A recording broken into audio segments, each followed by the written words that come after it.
Ons gaan net eers julle bedien met 'n liedjie. You were the word in the beginning. Dit is eintlik, dit kom uit Johannes 1 vers 1. In die begin was die woord en die woord was by God. En hierdie woord het vlees geword, sê vers 14. En daai vlees in die ander getal is hierdie woord met mens geword en onder ons gewoon. Ons gaan julle bid, as julle die liedjie ken, is julle welkom om saam te sing.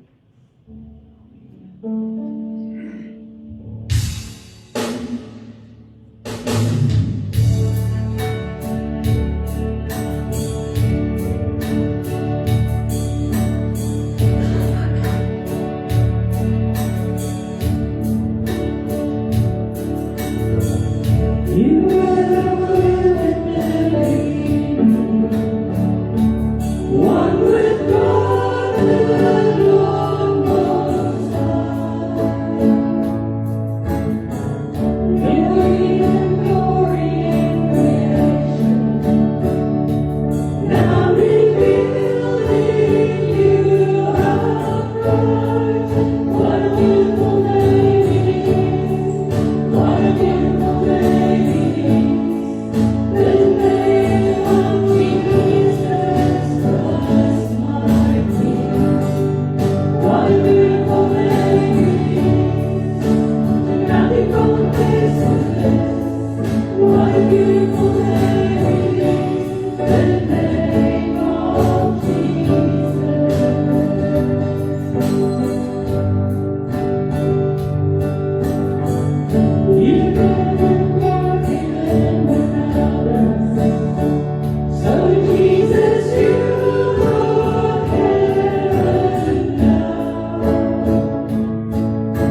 die huis van die Here te wees. Dis 'n voorreg vanmôre om in die huis van die Here te wees. En vanmôre wil ek vir elkeen besonders welkom sê. Pastoor Piet en Pastoor Adrian van my, baie dankie dat julle ons kom besoek. En ek gaan vra, terwyl u so sit, Pastoor Dries vra, dat hy vir ons gaan open, dan gaan ek net 'n kort gedeelte met u neem, wat ek moet met u deel, dat u net die konteks verstaan van die hele week wat ons deurgegaan het, en tot en met die opstanding, dat ons kan verstaan waaroor dit eintlik gaan, wat dit gaan my so 10 minute miskien vat, maar ek gaan dit so kort as moontlik hou. Dankie Pastoor Dries, die Here seën jou ook. Hemelse Vader, vanoggend is dit vir ons 'n besonderse voorreg om hier te kan staan in die huis, om hier te kan loof en prys, Here. Ja, Here, hierdie week wat U deur gegaan het, Here, van maandag tot vandag toe en die res van die naweek. Ja, Here, die opoffering wat U gedoen het vir ons, sodat ons kan vry wees. Here, ons staan vanoggend, Here, met 'n knop in ons keel, as ons dink dit wat U moes deurmaak aan daardie kruishout, sodat ons vandag hier kon sit. Dankie, o Here, vir elke gemeente in hierdie dorp. Here, wat U naam loof en prys vandag. Dankie, Here, vir elke prediker, elke predikant. Here, wat die boodskap sal uitdra, Here. Here, want as dit nie die boodskap net sal wees nie, dat dit nie net leë woorde wees nie, dat ons nie net lukraak of opoffering sal aanvaar nie, maar Here, laat dit sal wees, laat dit inslag vind in elke hart, siel en gees, en dat, Here, dat U naam verheerlik sal word daardeur. Dis die hoofdoel van hierdie dienste en elke erediens, Here, oor hierdie hele naweek. Dankie, Here, vir elke persoon wat opgetrek het vandag. Here, sal U van sitplek tot sitplek gaan vanoggend, Here. Sal U elkeen besonders bedien met die Heilige Gees en invul, Here. Ons eer U daarvoor, Vader. Word nou verheerlik deur ons lofsange, word verheerlik deur die woord, Here. Steek ons weg agter daai kansel, agter die ruwe houtkruis. Here, dat U ons sal gebruik kragtig as U instrumente.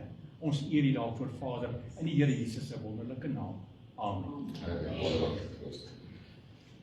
Jy weet, terwyl ek die week sit, toe dink ek in daai gedeelte Salomon skryf in die boek Prediker, hoofstuk 1 hoofstuk 7 vers 1, wat hy sê, die dood is beter as die geboorte.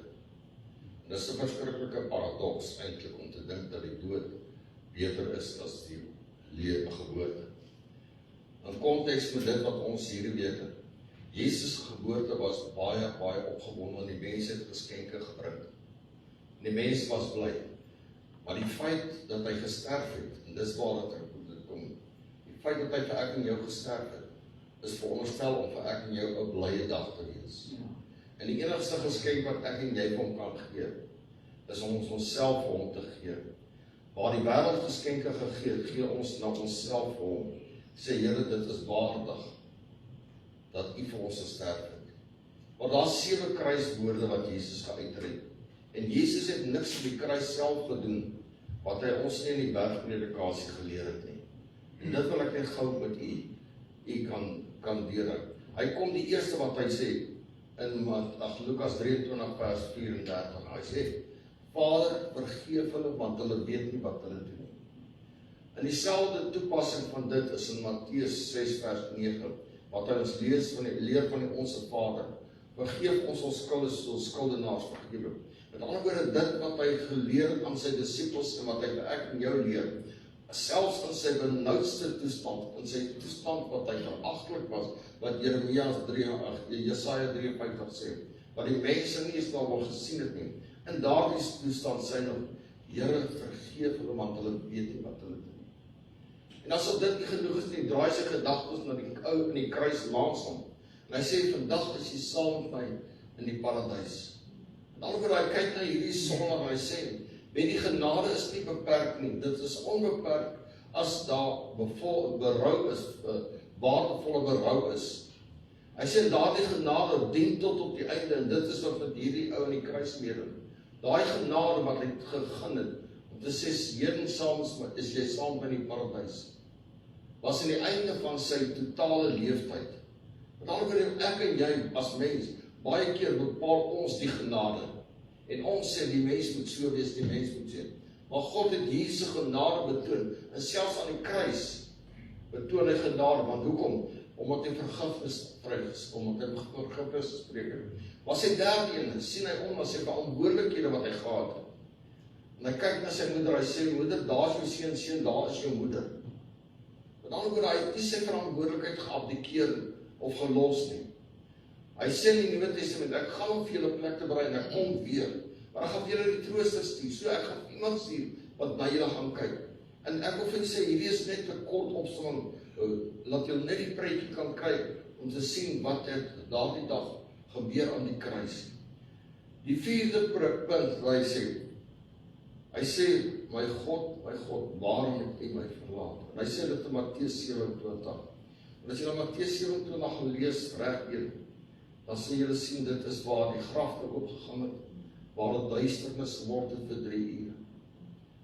Daai totale verlatenheid, Gods verlate, en daardie lyding wat hy ervaar het, kom hy met die 5de kruiswoord, hy sê, ek is dors, ek het dors. Menslikheid bewys dit, dat hy waarlik mens was, en wat ons nou gesing het, in Johannes 1 vers 14, en hy het waarlik vlees geword en onder ons kom woon. En dit is wat hy geword het, en hy het dit geopenbaar aan die kruis, dat hy nie iets bonatuurlik was nie, wat hy waarlik pragtig mens was. Die 6de een, en dit is die mooie ding. Dit is volbring. Daardie bitterbeker wat so bitter was, wat my dors gemaak het.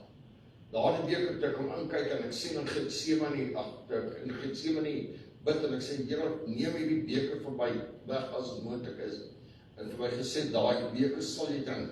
Het hy so daardie beker gekyk en hy het ons ellende sonde en ons verkeerde optrede het hy daardie beker geneem. En hy het geweet, hy sal dit moet veroffer, sodat ek en jy vanmôre in die huis van die Here kan sit. En sê, Here, dankie dat U my by die naam geroep het.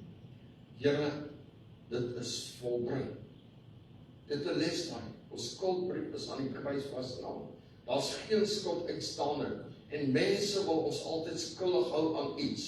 Ek het verlede Sondag of die vorige Sondag iewers gesê, as die duiwel herinner ons altyd aan ons verlede. Dit is weggewas, dit is gewas deur die bloed van die lam. Want hy sê dit vir ons in die woord van God. Hy sê in Jesaja 1 vers 18, as kom dat ons die saak uitmaak. As daai saak uitgemaak het, jou lewe rein voor God. Want die vyand kom en hy herinner, hy gaan grou dit uit. Hy's 'n amper 'n aasvoël. Want ek en jy die voorreg om hom te herinner aan sy toekoms. Ek en jy het 'n toekoms, hy het 'n toekoms. En ons moet hom herinner aan sy toekoms. En daarom is die skuldbrief aan die kruis vasgenaam, dit is ten volle betaal. Jy het nie nodig om dit. Daar's net een ding wat hy vir ons sê. Hy sê in Johannes 1 vers 8. Hy sê as ons sê ons is sonde, dan mislei ons onsself. Maar vers 9 sê as ons bely, hy is regverdig en ons te vergewe vir dit. En dit is die ware berou voor God oor dit wat hy oor ons lewe bring. En dan die laaste, toe daai skuld betaal is, Vader, in U hande gee ek nou my gees oor. 'n oorgawe van vertroue aan God, dat U my deur hierdie omstandighede geplaas het. En so sal die Here ons ook deur omstandighede dra. Dit is my gebed dat die dienste wat ons gaan hê, ons so sal inspireer dat ons hierdie Paasnaweek sal deurgaan. Dat ons sal sê, Here, dankie dat ons die geleentheid gehad het om in die teenwoordigheid te sit. Ons dit is ek gaan vra dat jy nou voorkom en gaan bedien. Ek sien baie uit na jou boodskap vanmôre. Goeie onderwerp wat jy ek dankie vir.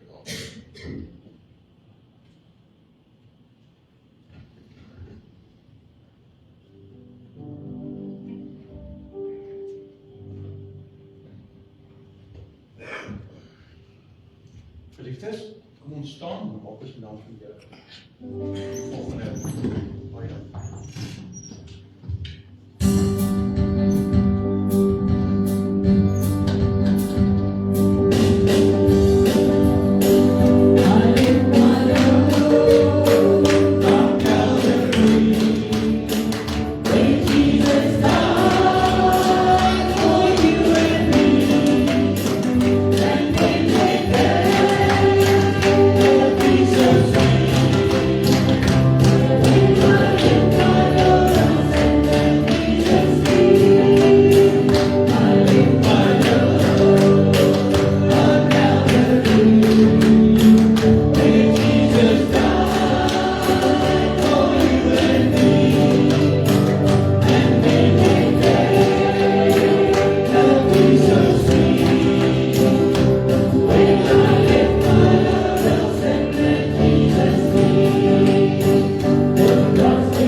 Vader, ja, ons staan vanoggend daar voor daai kruishout en ons kyk op na daai kruishout. Ja, dankie Here vir die wonderlike wete dat daardie kruishout vanoggend gemaak het dat ons verlostes kan wees. Dankie Here Jesus. Halleluja. Prys sy naam. Ja.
And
is 'n letterkundige en 'n geskiedkundige boek. Die bloed van Jesus het ons hier gekoop en uitgehaal. Dankie, Here. Dankie, Here Jesus. Dankie, my koning, ons loof, ons prys U, ons magtige Skepper. Dankie, koning, dankie, koning, dankie, koning. Halleluja. Dankie, Jesus. Dankie. Halleluja. Heilige is koning.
En elke woord, elke asemteug wat ons hier neem, dat dit tot eer van die naam sal wees. Dat ons nie een asemteug sal mors op onbenullige woord nie, op onbenulligheid nie. Ja, Here, dat dit so wees, dat U verheerlik sal word in alles wat ons doen, dat U die middelpunt van alles in ons sal wees. Ons eer U daarvoor. Dankie, Jesus. Dankie, Here Jesus. U naam ter ere koning. Halleluja, prys U. Dankie, Here. Kom ons staan net so in aanbidding. Ja, Here, vanoggend is dit ons gebed, Here, dat U en U alleen wat die koning is, van konings, die naam oor name, die Alfa en Omega, die begin en voleinde van alle dinge, Here, dat U geëer sal word. Ja, Here, dit maak nie saak hoeveel dinge ons sê of sien van die kruisiging en alles nie. Maar laat dit wees, dat ons dit sal verstaan, en dat ons met dankbaarheid voor U sal staan vandag. Deur die opoffering wat U gedoen het, op hierdie goeie Vrydag. Ja, Here. Vir sommige mense is dit 'n slegte Vrydag. En met dit praat oor die tipologiese verskynsels in die woord, wat ons vir U wil uitwys, en vir U 'n bietjie meer van vertel, het sy, en daarom die boodskap, wat ek het vanoggend, en ook pastoor Willem se boodskap, ook vanmiddag, en ook die boodskap wat pastoor Adrie Sondag gaan gee. Die boodskap, die tema van vanoggend se boodskap is, die triomf van die kruis. Nou, 'n triomf is 'n oorwinning, ons het getriomfeer, ons het oorwin.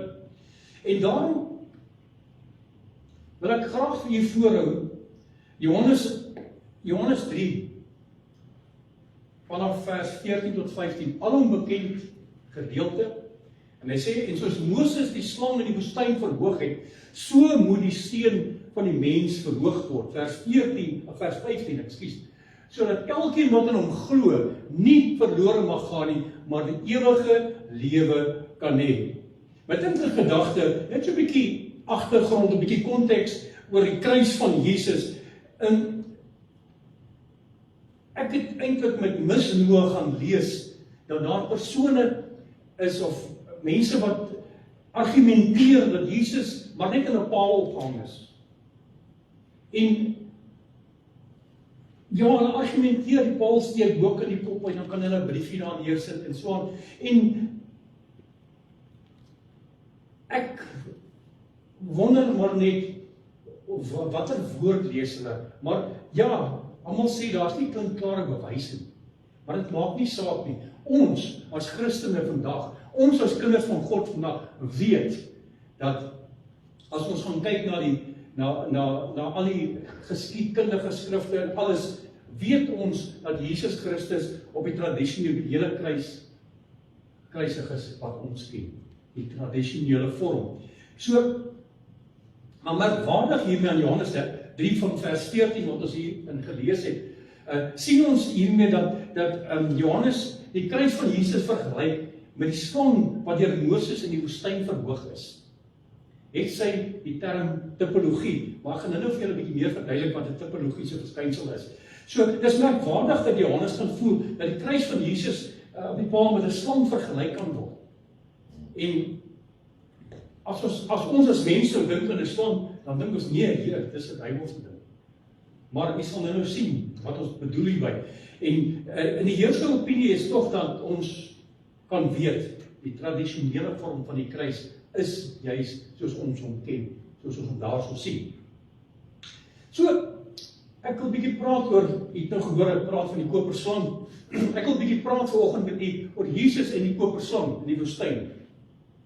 Nou die studie van tipologie in die Ou Testament is een van die mees verrykende vorms van Bybelstudie wat jy kan kry.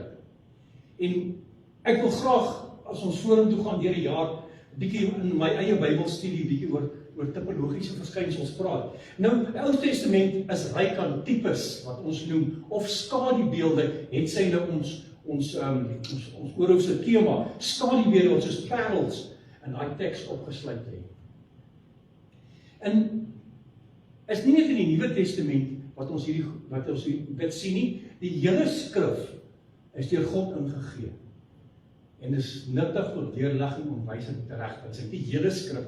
Dit bedoel Genesis 1 vers 1 tot die Openbaring 22 vers 22.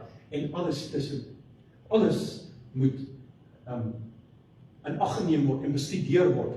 En daar's 'n bekende gesegde wat lui, die Ou Testament is die Nuwe Testament in versteekte vorm, en die Nuwe Testament is die Ou Testament in die geopenbaarde vorm. Ek dink jy kan nou al begin die prentjie kry, dat dit wat in die Ou Testament geprofeteer is, in die Nuwe Testament in vervulling kom. Amen. Dit is wat ons noem tipes, of tipologie, soos hoe dit meer in 'n formele konteks kan raak sien. So, Ek wil graag hê julle moet vir Numeri 21 daarvan vers 4 opsit. Asseblief, dankie.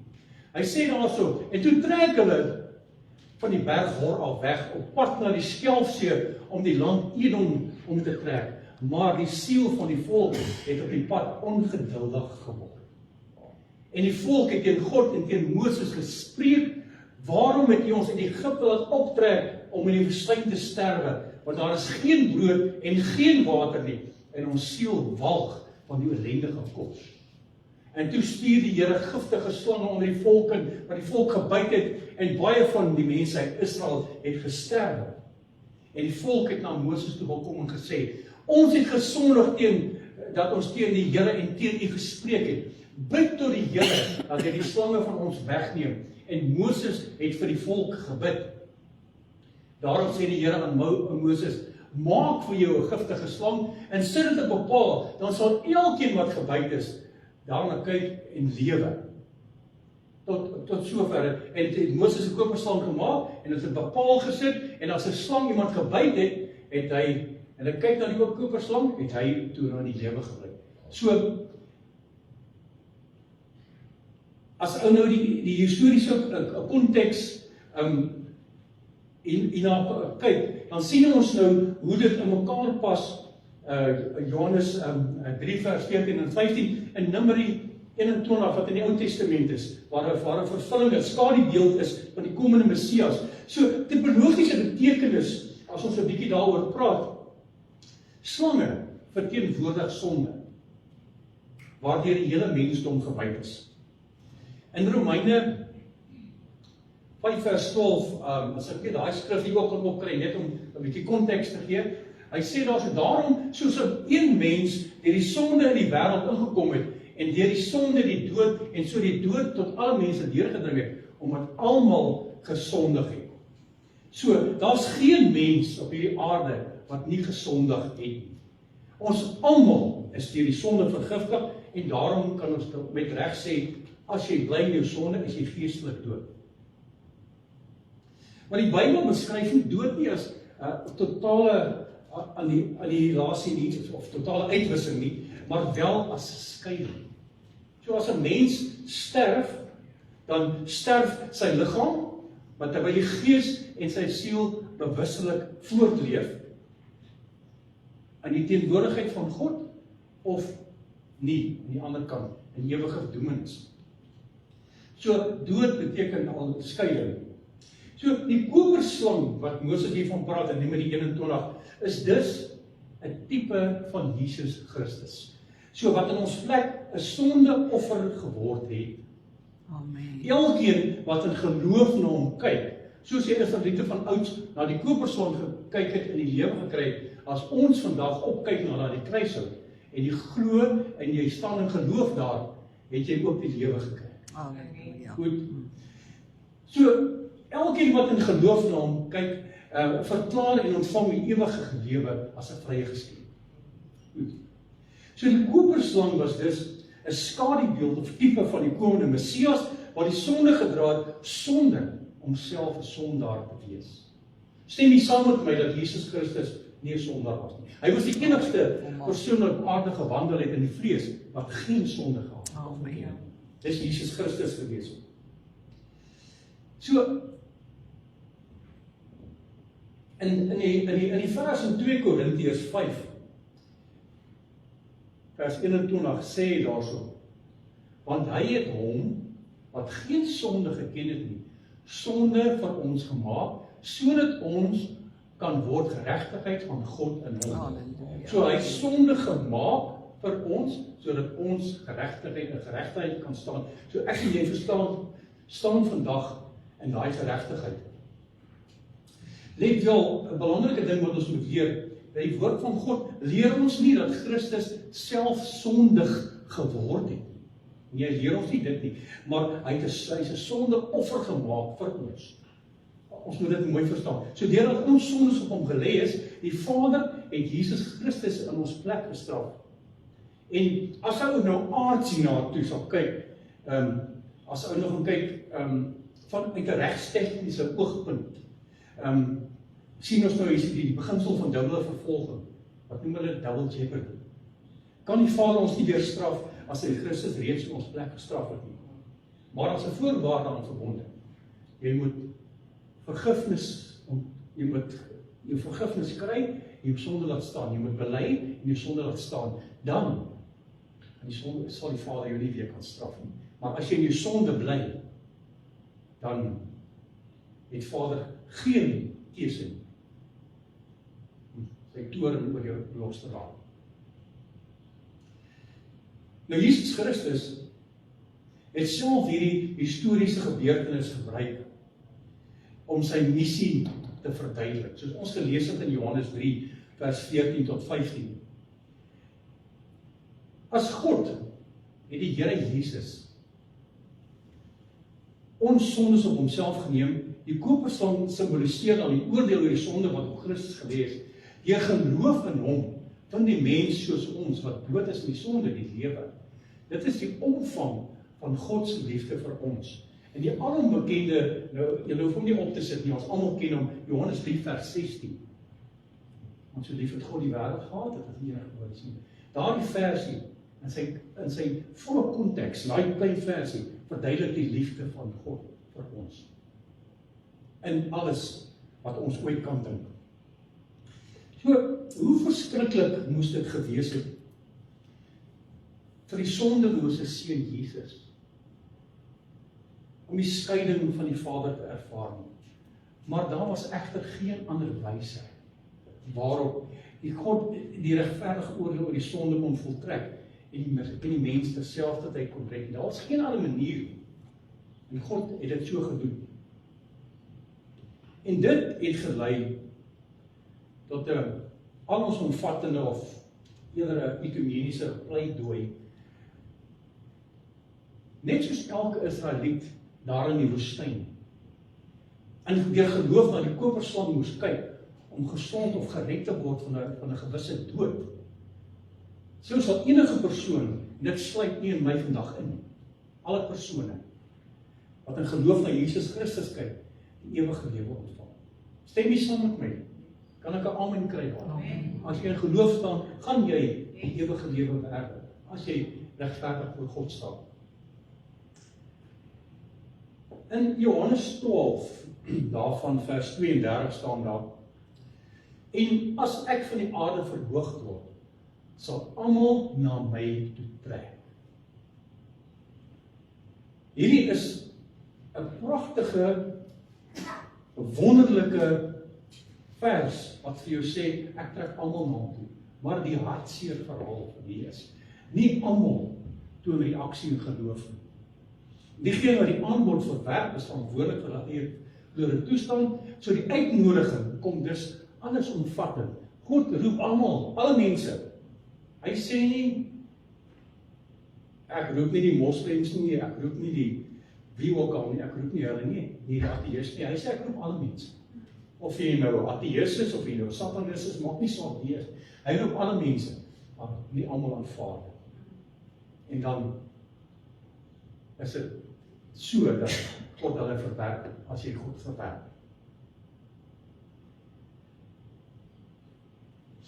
Ek het nou nie gevra dat jy Openbaring 22 moet opsit nie, met 'n doel. Ek wil dit soms vir jou lees, dat jy bietjie daaroor kan gaan top. Hy sê, en die gees en die bruid sê, kom, en laat hom wat hoor sê, kom, en laat hom wat dors sê, kom, laat hom wat wil, die water van die lewe neem. So hy sê dit heel duidelik is so dat, as jy wil, ek roep jou, as jy wil, gaan ek vir jou die water van die lewe gee, dit is verniet. So jy hoef eintlik niks te doen nie. Al wat jy moet doen, is jy moet net sê, Here, ek bely my sondes, en jy staan in geloof voor hom. Die vraag wat by my opgekom het, terwyl ek aan hierdie boodskap gewerk het, en hoe gaan ek dit verduidelik? Hoe pas ek ou dit nou prakties toe? Hoe doen ou dit nou in ons hedendaagse lewe? In ons lewe soos vandag? Hoe doen ou dit nou?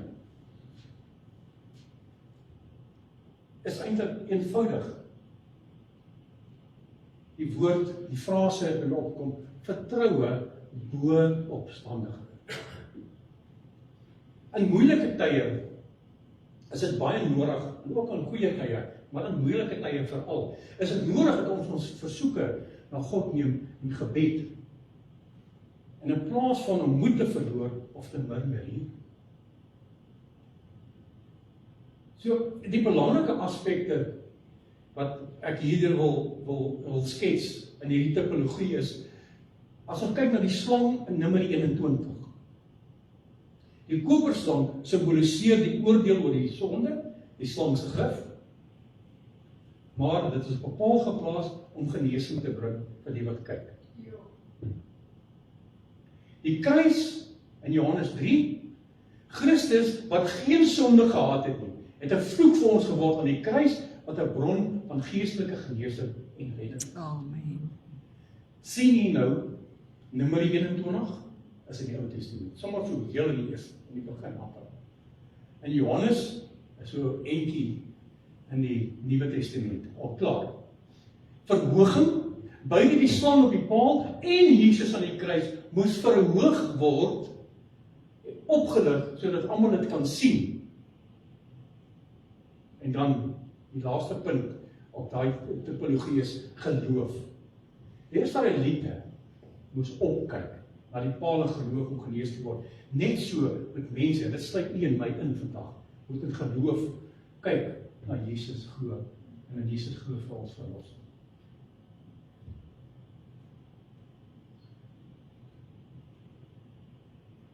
Die boek van Filippense 4 vers 6 praat duidelik hieroor en dis geen twyfel hieroor nie. Hy sê daarso, wees oor niks besorg nie, en as hy sê niks is dit niks, nie party goed, maar laat julle begeertes in alles, en nie party goed in sommige goed, in alles deur gebed en smeking en met danksegging bekend word by God. Ek het by geleentheid het ek gehoor dat mense vir my sê, van dit is mense wat ek ken, eintlik familie van my, wat gesê, dit wat jy voor bang is, moet jy nooit hardop bid nie, want dan hoor die vyand dit. En dan, nee, jy moet juis dit hardop bid. Dis waarom sê, deur gebed en smeking met danksegging bekend word by God. Al is dit iets waarvoor jy bang is. Sê dit vir God, sê dit hardop, sodat selfs die vyand dit kan hoor. En onthou, God is baie groot as die vyand.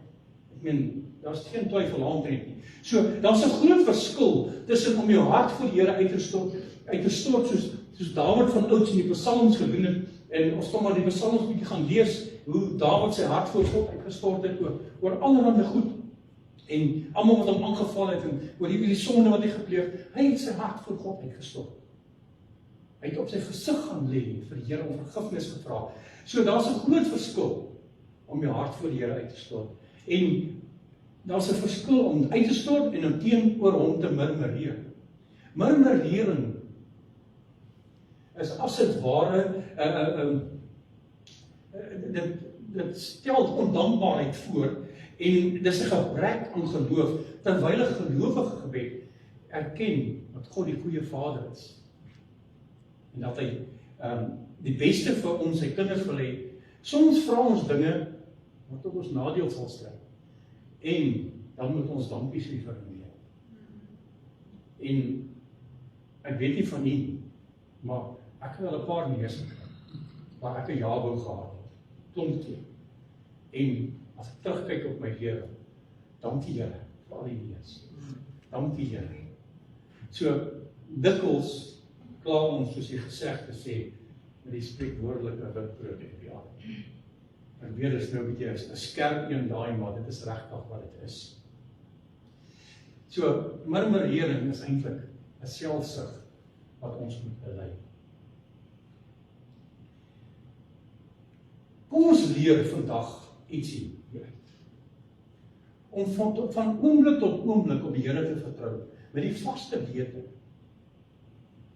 dat hy presies weet wat ek en jy nodig het. Presies. Glooi my as ek vandag vir jou sê, God ken tot jou bankrekening, en hy ken tot jou al die nommer. Hy weet presies wie jy vandag is. Jan Koos, Piet, Sally, Isari, wie ook al. Hy weet presies wie hy is vandag.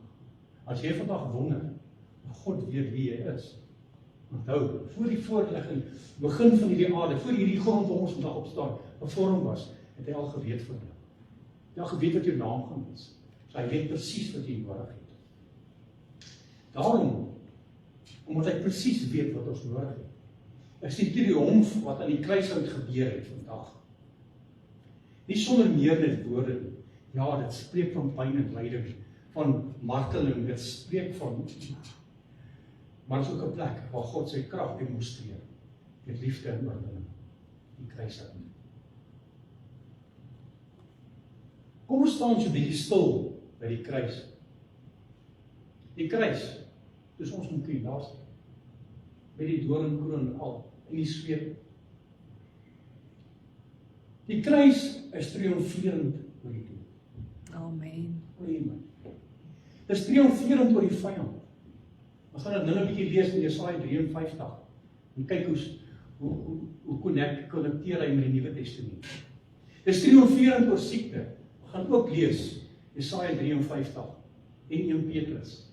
Hoe ons dit gaan, hoe dit met mekaar konnekteer, Ou en Nuwe Testament. Die kruis is triomferend oor bose magte. Die kruis is triomferend oor eensaamheid. Hy is triomferend oor hartseer. Jy kan 'n kruis trek deur angs. Jy kan 'n kruis trek deur onsekerheid. Jy kan 'n kruis trek deur vrees. Trek 'n kruis deur tekorte. Trek 'n kruis deur die reëse in jou lewe vandag. Dit is, en nog baie meer. Ek kan nie lank besig hou wat die kruis oral oorwinning waar is. Ek kan nie lank besig daarmee. Ek kan ure al praat. En dit is die kruis ook 'n onbetwisbare teken van liefde. Vandag wil ek vir u vra, en ek het vir myself die vraag afgevra, hoe ervaar ons die lydingstyd wat ons nou deurgegaan het in ons harte? Hoe ervaar ons dit? Ervaar ons dit maar net so maklik om afgestomp te raak oor dinge wat ons nou al 100 keer gehoor het, of 1000 keer gehoor het, van ons kinders was tot ons nou vandag hier is, by die kruisiging, ons het al baie verhale gehoor. Hoe ervaar ons dit? As ons bietjie daaroor gaan nadink, dan besef ons vandag die ware impak van weer onthou. En dit soms so die lydingstyd oor ons harte gly. En dan gaan dit maar net aan. As ons weer onthou, sonder dat dit ons regtig raak. Dis waarom ons het al soveel die gebeure van Jesus se kruising gelees en gehoor het. Ons het dit geleer in die sonnaarskool, toe die sonnaarskool was. Ons het dit gehoor, ons hoor dit ons lewe lank in die kruisiging van Jesus. Ervaar ons dit maar net so? Goeie vraag. Baie mense, verander 'n bietjie, sommige mense ervaar die Paastyd maar net as 'n lekker lang vakansie. En dit is waar dat mense 'n bietjie weggaan en so, maar die Paastyd, maak nie saak waar jy is nie. Hierdie Paastyd is 'n tyd wanneer ons regtig moet so 'n bietjie tyd maak om bietjie te gaan nadink oor wat dit regtig beteken. Wat dit regtig beteken. Ons weet Jesus is gekruisig in die hele week gelei. En daar het 'n klomp goed wat gebeur het. 'n belangrike ding wat gebeur het wat vir my nogal uitgestaan het is toe hy die tempel gaan skoonmaak. Hy gaan sweep vleg en ek sê vir my vrou in die week, dit is 'n verhaal wat ek oor en oor in my gedagtes oorspeel, hoe Jesus dit gedoen het. En ek sien 'n prentjie van hoe hulle daar lê onder hulle tafels en ouers, stikkend geslaan is met die sweep. Dus sê ek vir myself, ja, kry vir jou. Soos 'n mens maar, kry vir jou, jy wou mos. Ja, maar dit is so, maar hierdie is eintlik 'n tyd, ons regtig by die kruis en voor die graf gaan staan. En ons opnuut verry kan word, deur toe te laat dat hierdie Paastyd ons lewe net weer aanraak, as ons weer dink aan die intense menslike pyn wat Jesus moes deurmaak en dat hy bereid was om vir my en vir jou te sterf, gemartel te word tot die dood toe. Alles die woord, dit sê hier daar so, ek het al baie stories gelees, verhale gelees van dit, dat hy amper nie wees soos 'n mens gelyk het. Voor hom aan hy kruis was gespijker.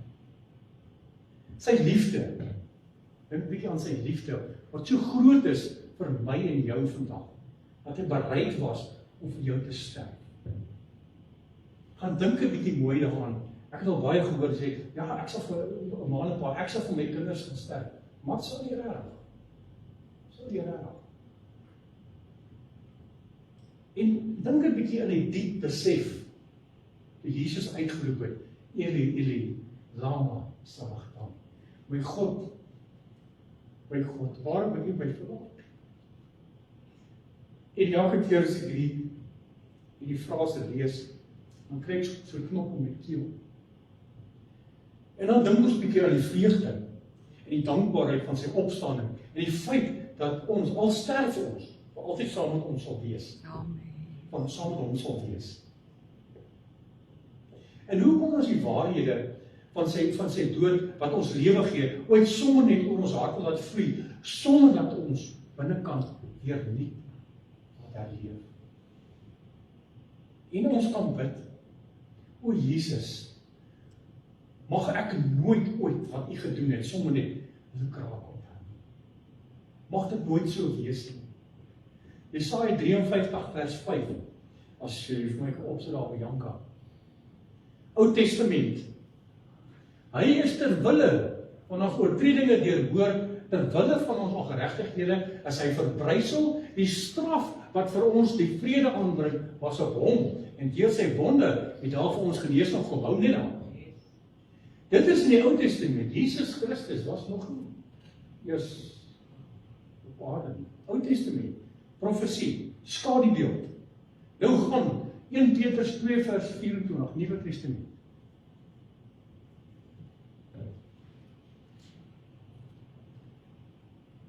Wat selfs ons sondes in sy liggaam op die kruis uitgedra het, sodat ons die sondes kan afsterwe en vir die geregtigheid lewe, deur wie sy wonde vir julle genees is.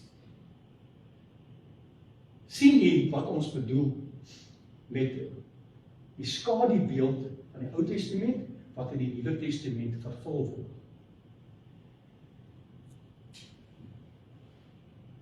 Die kruis het selfs God laat huil, wat hartseer word. Hy het gehuil vir sy liefseun die laaste woorde aan die kruis.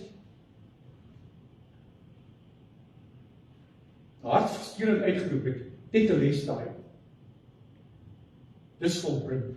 En hier vul my met hartseer. Omdat hy gesê dis volbring. En daar selfs nog vandag nog mense wat nie daarin glo nie. Jy kan sien ons tetelestai staan op die bordjie, hy staan daar in die voorportaal. Dis volbring. Dis iets finished. Al wat ons moet doen is vat dit en maak dit ons eie. Dis wat ons moet doen met dit. En omdat God gehuil het oor sy seun, wat uitgeroep het, dis volbring, tetelestai. Toe op daardie oomblik, toe daar 'n donkerte op die aarde neergesit. En dis 'n bewys van die donkerte wat God gevoel het in sy hart, deur sy seun te laat sterf vir my en vir jou. Die Vader se hart was eenvoudig gebroken en in donker gehul oor sy seun se dood, oor die seun wat hy 'n sondaar moes maak en laat sterf, sodat ons kan lewe. Ja, God kan huil. Huil oor sonde, oor pyn, die sonde en die pyn wat dit bring. Maar God het ook alle huil oorwin. Hy het die stikkend seer en rou, wat die mens self oor hom gebring het, weggeneem met 'n leë graf, het ons Sondag oor gepraat, waarin daar doeke gelê het. Opgevoude doeke beteken dat hy leef en hy weer sal kom. Amen. Doeke was die simbool van die dood maar in die leë graf word dit ook 'n teken van lewe, van jubeling, oorwinning en sy liefde vir ons.